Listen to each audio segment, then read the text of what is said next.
घने रहस्यमयी जंगल जहां हर सरसराहट के पीछे एक कहानी छिपी होती है। मैसूर राज्य के शिमोगा जिले के दूरस्थ वन क्षेत्र में स्थित एक छोटा सा गांव अमलीगोला।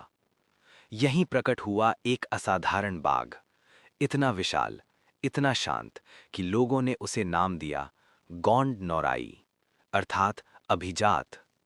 वह साधारण बाघ नहीं था।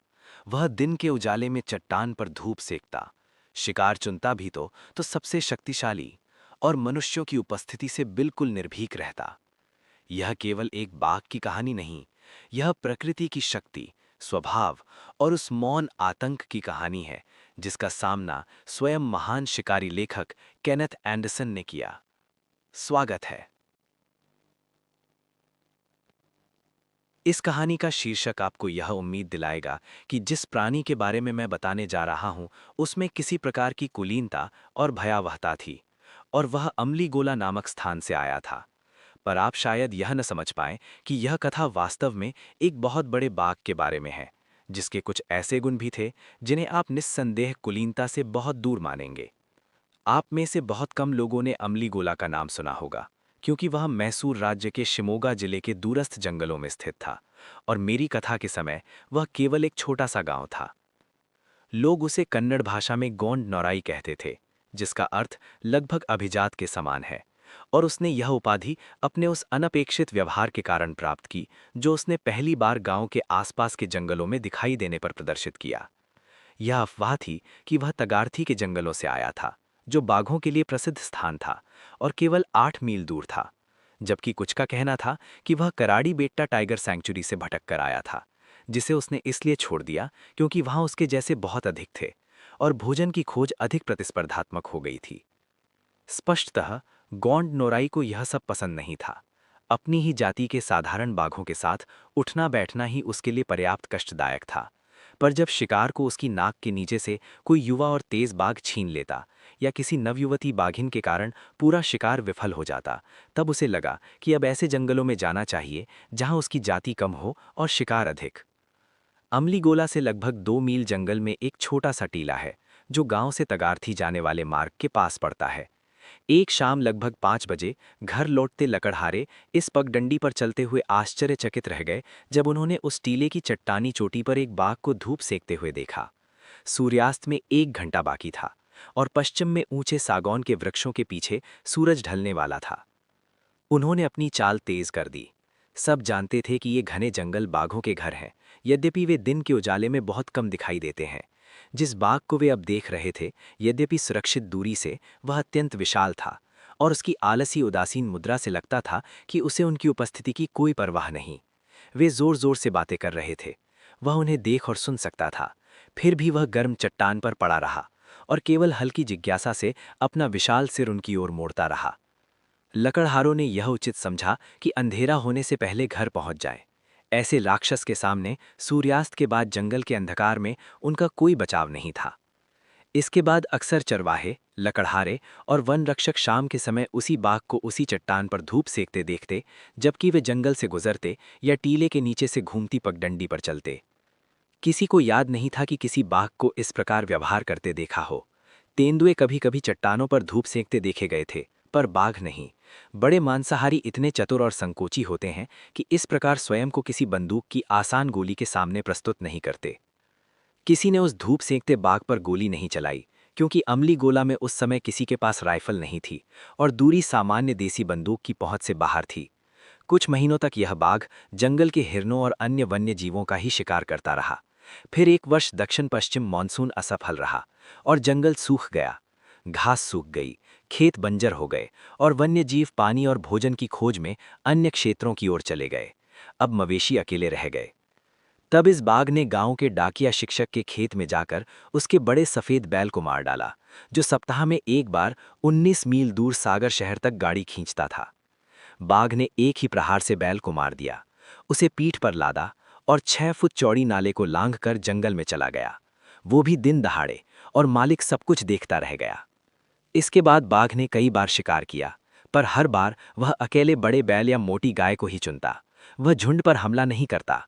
वह लंबे समय तक निरीक्षण करता और अपने विशाल आकार के अनुरूप सबसे शक्तिशाली शिकार को चुनता। जब मैं तगारथी गया तो इस विशाल बाघ की चर्चा सुनकर उसे देखने की इच्छा हुई। एक रात मैं राइफल और टॉर्च लेकर जंगल के रास्ते अमली गोला की ओर चला। रास्ते में मुझे हिरनों, जंगली बुअर, बाइसन, लेपर्ड और भालू की चमकती आंखें दिखाई दीं। अंततः खेतों के पास मेरी मुलाकात गौंड नौराई से हुई। घास के ऊपर दो चमकते प्रकाश बिंदु दिखाई दिए, उसकी आंखें। हम कुछ देर तक एक दूसरे को देखते रहे। फिर वह धीमे धीमे मेरी ओर बढ़ने लगा। न वह क्रोधित था, न भयभीत, केवल दृढ़। तभी मुझे समझ आया कि यह मिलन ऋतु है और पास ही उसकी बाघिन होगी। मैंने पीछे मुड़कर देखा, वह सचमुच वहां बैठी थी। मैं उनके बीच आ गया था। स्थिति खतरनाक थी। मैंने धीरे धीरे पीछे हटना शुरू किया। दोनों बाघ गुर्राने लगे। तभी मैंने दूसरी टॉर्च जलाई। शायद दो रोशनी देखकर वे रुक गए। नर बाघ अपनी बाघिन के पास चला गया। दोनों ने मुझे घूरा और मैं धीरे धीरे पीछे हटकर वहां से निकल गया।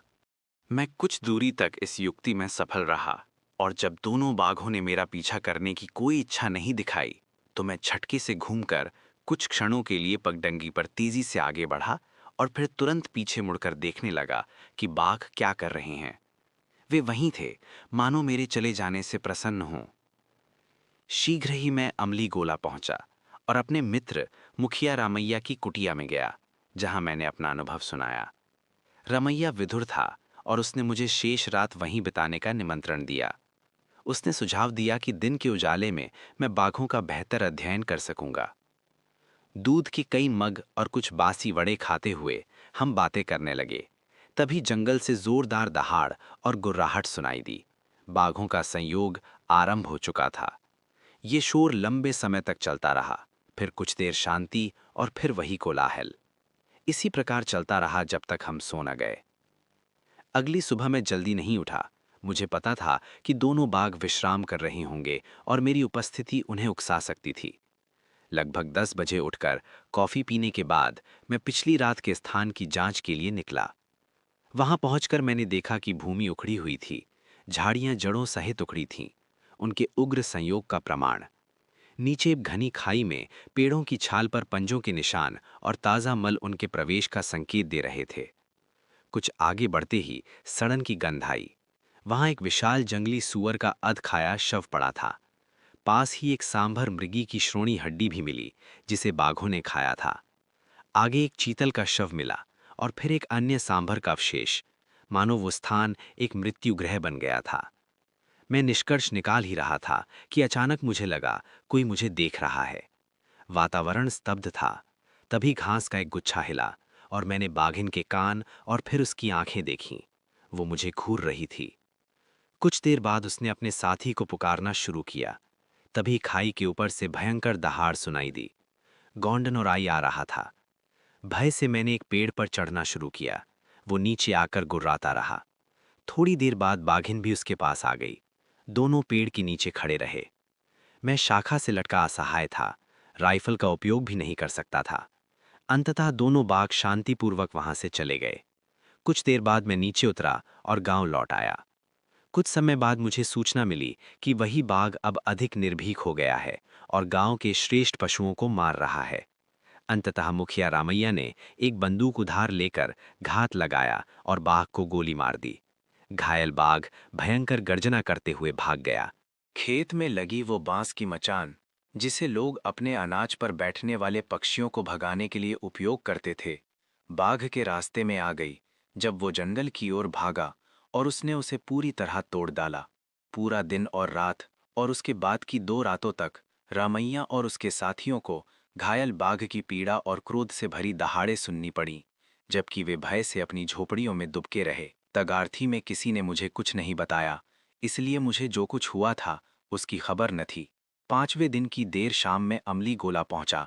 8 मील जंगल से होकर पूर्णतः अनभिज्ञ अवस्था में चला आया, बिना कुछ देखे या सुने। उस रात हमने बाघ की आवाज नहीं सुनी, पर छठे दिन की सुबह रामैया की असमय चलाई गई गोली का पहला परिणाम सामने आया। लगभग 9 बजे का समय था और मैं तगारथी लौटने के लिए निकलने ही वाला था कि एक व्यक्ति लड़खड़ाता हुआ अमली गोला पहुंचा और गांव की एकमात्र मुख्य गली में गिर पड़ा। उसने बताया कि वो और एक अन्य व्यक्ति भोर से पहले चोडी गांव से चले थे और अमली गोला आ रहे थे। तभी गंतव्य से लगभग 2 मील पहले उन्होंने एक बाघ को उनका पीछा करते देखा। वे बाघों के अभ्यस्त थे और ये न जानते हुए कि गौंड नौराई घायल है, अत्यधिक भयभीत नहीं हुए, पर चलते चलते पीछे देखते रहे। 200-300 गज तक उन्हें कुछ दिखाई नहीं दिया। फिर उन्होंने बाघ को देखा। इस बार वो केवल 30 गज पीछे था। ये समझते ही कि बाघ का इरादा बुरा है, दोनों दौड़ पड़े और बाघ दहाड़ते हुए उन पर झपटा। जो व्यक्ति अमली गोला पहुंचा, वो केवल इसलिए बच गया क्योंकि वो अधिक तेज धावक था। उसने बताया कि बाघ ने तुरंत उसके साथी को पकड़ लिया। पीछे मुड़कर देखने पर उसने बाघ का भयानक चेहरा देखा, विकृत, रक्त से लथपथ। उसे लगा कि बाघ की आंखें भी नष्ट हो चुकी हैं। जिस उग्रता से वो अपने शिकार पर टूटा, वो अत्यंत भयावह थी। फिर वो बिना पीछे देखे पूरी शक्ति से दौड़ता हुआ गांव पहुंचा। घायल गौंड नौराई ने अपना पहला मानव शिकार कर लिया था। प्रतीत होता था कि रामैया की गोलियों ने उसे अंधा कर दिया था।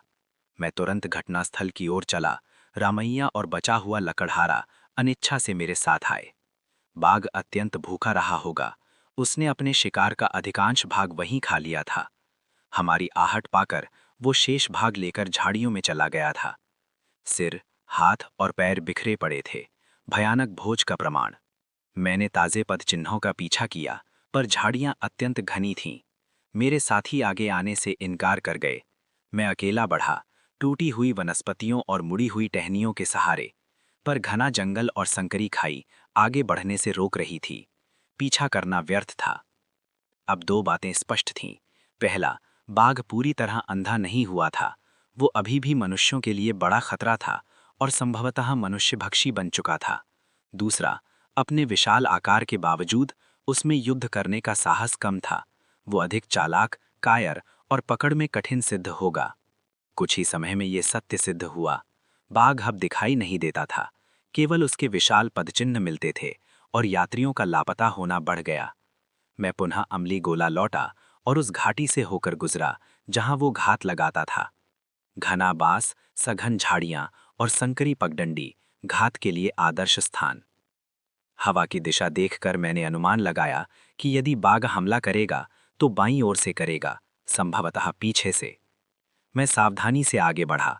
कुछ दूरी पर एक झाड़ी हिली। मैंने राइफल संभाली, पर वो एक जंगली सूअर निकला। मैं आगे बढ़ता रहा। घाटी का अंत निकट था। मैंने आगे देखा, कुछ नहीं। पीछे देखा, कुछ नहीं। फिर अचानक पीछे मुड़ने की तीव्र इच्छा हुई, और वहां था गौंड नौराई, या यूं कहें उसका सिर, मेरे बाएं हरी झाड़ियों की दीवार से उभरता हुआ। उसने कोई आवाज नहीं की। मेरी राइफल कंधे पर आ गई और मैंने नली के साथ आंख टिकाकर निशाना साधा। पर जिस बाघ पर निशाना साधना था, वो अब वहां नहीं था। सहज प्रवृत्ति और उसकी जन्मजात कायरता ने उसे चेतावनी दे दी थी कि यहाँ कोई असहाय राहगीर नहीं है। वो जितनी चुपचाप आया था, उतनी ही चुपचाप गायब हो गया। आत्मविश्वास ने मुझे साहसी बना दिया, और यदि संभव हो तो उसकी एक झलक पाने के लिए मैं आगे बढ़ा। एक हल्की गुर्राहट और फिर कुछ गज दूर झाड़ियों में पत्तों की सरसराहट ने बता दिया कि विशाल बाघ लड़ने के लिए नहीं ठहरेगा। वो भाग रहा था। अंधेरा होने से कुछ पहले मैं अमली गोला पहुंचा और अपनी घटना सुनाकर रामैया को स्तब्ध कर दिया। अगले दिन क्या करूं ये मुझे समझ नहीं आ रहा था। रामैया ने कहा कि चारे के रूप में मवेशी बांधना व्यर्थ होगा, क्योंकि गौंडनोराई उनकी ओर देखेगा भी नहीं। वैसे भी अमली गोला में बहुत कम मवेशी थे और उनके मालिक इस उद्देश्य के लिए उन्हें बेचने को तैयार नहीं थे। यदि मुझे चारा खरीदना होता तो मुझे अगली सुबह तगाड़थी वापस पैदल जाना पड़ता। उस दोपहर गौंडनोराई ने अपना ही नियम तोड़ दिया। शायद वो अत्यधिक भूखा था, या शायद उसे लगा कि कुछ समय के लिए घाटी उसके लिए असुरक्षित है, क्योंकि मैं वहां मौजूद था। इसलिए उसने उस पार्ट जैसे जंगल में एक आदमी को मार डाला, जिसके बारे में मैंने तुम्हें बताया था, तगारथी के वन विश्राम गृह से लगभग 1 मील दूर, जहां मैंने अपनी कार छोड़ी थी। मृतक के 3 साथी जल्दी जल्दी घाटी पार करके मुझे खबर देने आए। उन्हें पता था कि जब तक बाघ अपने शिकार को खा रहा है, तब तक वहां से गुजरना सुरक्षित है। वे लगभग 3 बजे पहुंचे और मुझे घटनास्थल तक पहुंचने के लिए 7 मील तय करने थे। हम 4:30 बजे के बाद उस आदमी के अवशेषों तक पहुंचे। गोंडनोराई ने अपने शिकार पर अपेक्षित तरीके से हमला किया था, एक झाड़ी के पीछे से जिसके बीचों बीच एक जंगली काजू का पेड़ उगा था। उसने आदमी को मारकर उसी झाड़ी के पीछे घसीटा और शरीर का आधे से अधिक भाग खा लिया था। मृतक से आगे चल रहे तीनों आदमी लगभग दौड़ते हुए अमली गोला पहुंचे थे। वहां उगा जंगली काजू का पेड़ हमारे लिए बहुत सौभाग्यशाली सिद्ध हुआ। उसकी अनेक शाखाएं और बड़े पत्ते मचान बनाने को शीघ्र और आसान बना रहे थे।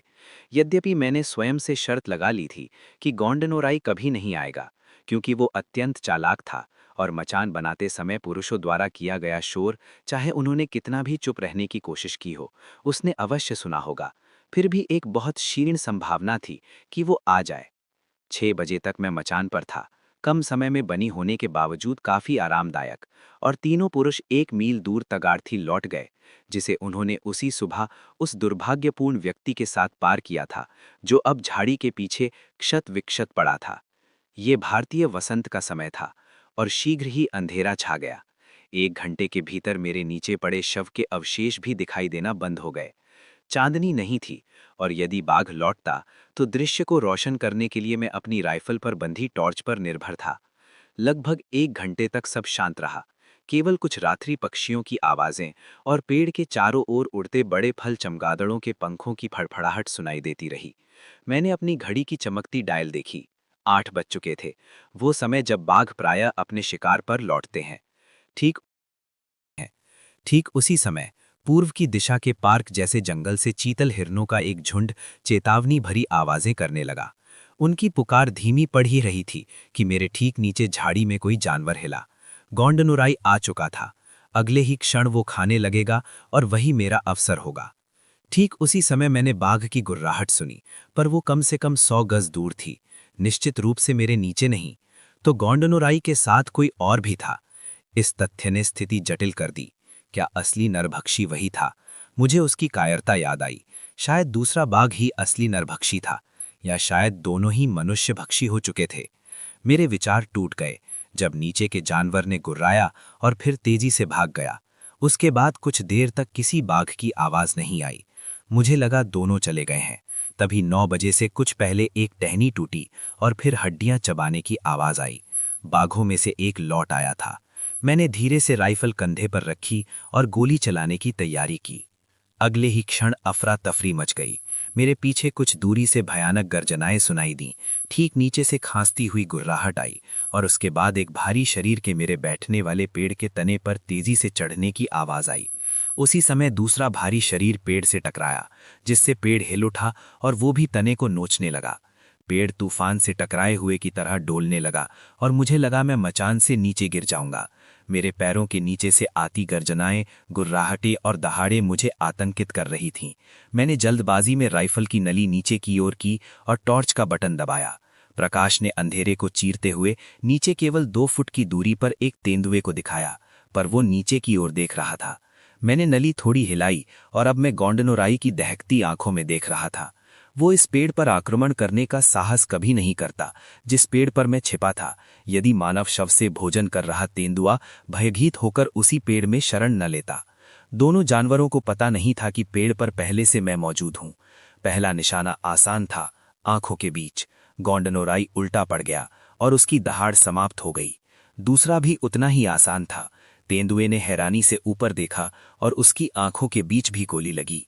मैं उसे छोड़ नहीं सकता था, यद्यपि मैं चाहता था। वो मानव शव खा चुका था और स्वयं भी नरभक्षी बन सकता था। गोंडनोराई शायद वो सबसे बड़ा बाघ था जिसे मैंने कभी मारा, और निस्संदेह सबसे कायर भी। और इस प्रकार समाप्त हुई गोंडनोराई की दहशत, एक विशाल, चालाक पर भीतर से भयभीत शिकारी की कहानी। जंगल ने फिर अपनी शांति पाली, पर उस रात की गर्जनाएं और मचान पर बीते हुए क्षण हमेशा स्मृति में जीवित रहेंगे। मनुष्य और वन्य जीवन के इस टकराव में साहस, धैर्य और सतर्कता ही सबसे बड़े हथियार सिद्ध हुए। हर पदचिन्ह, हर सरसराहट और हर निर्णय जीवन और मृत्यु के बीच की रेखा बन सकता है। यदि आपको ये कथा रोचक लगी हो तो चैनल को सब्सक्राइब करें, वीडियो को लाइक करें और ऐसी ही रोमांचक सच्ची कहानियों के लिए हमारे साथ जुड़े रहें। अगली कहानी तक नमस्कार।